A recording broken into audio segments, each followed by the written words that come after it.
Halo, kamu sedang mendengarkan Kilas Kabar Nusantara. Podcast persembahan KG Radio Network menyajikan berita harian yang mengangkat keunikan dari berbagai wilayah Indonesia. Kilas Kabar Nusantara dapat juga didukung oleh pengiklan loh.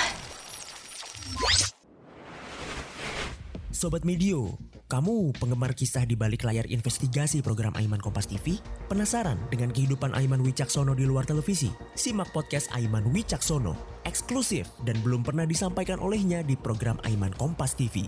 Persembahan Media Podcast Network by KG Media, Kompas TV, dan Trusted Talent Management hanya di Spotify.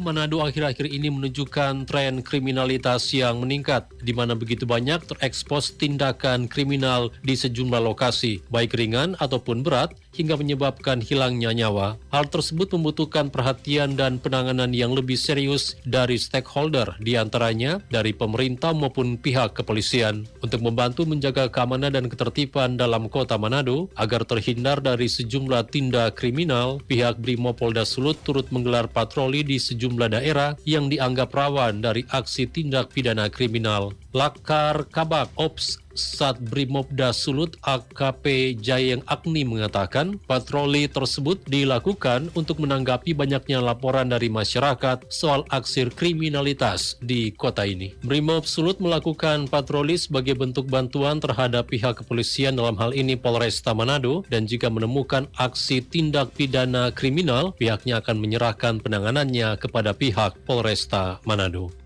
Pemerintah Provinsi Sulawesi Selatan mulai mempersiapkan penyerahan aset Bandara Sorowako di Kabupaten Luwu Timur. Aset tersebut diantaranya adalah kantor, runway, alat keselamatan, dan sebagainya. Hal ini disampaikan Kepala Dinas Perhubungan Sulawesi Selatan Muhammad Arafah usai rapat mengenai penyerahan aset bandara tersebut di kantor Gubernur Sulawesi Selatan. Arafah menyebutkan aset-aset itu akan diserahkan secara kontinu. Setelah semua administrasinya rampung, akan ada penjajakan untuk penyerahan aset ke pihak Kementerian Perhubungan. Itu mengingat kewenangan penerbangan ada pada mereka. Izin penerbangan dari PT Vale sendiri akan berakhir pada Juli 2023. Kendati demikian, izin penerbangan itu masih dapat diperpanjang. Terkait subsidi, Arafah menyebut hal itu juga menjadi kewenangan Kementerian Perhubungan. Mereka yang akan menentukan apakah nantinya penerbangan akan subsidi atau komersil.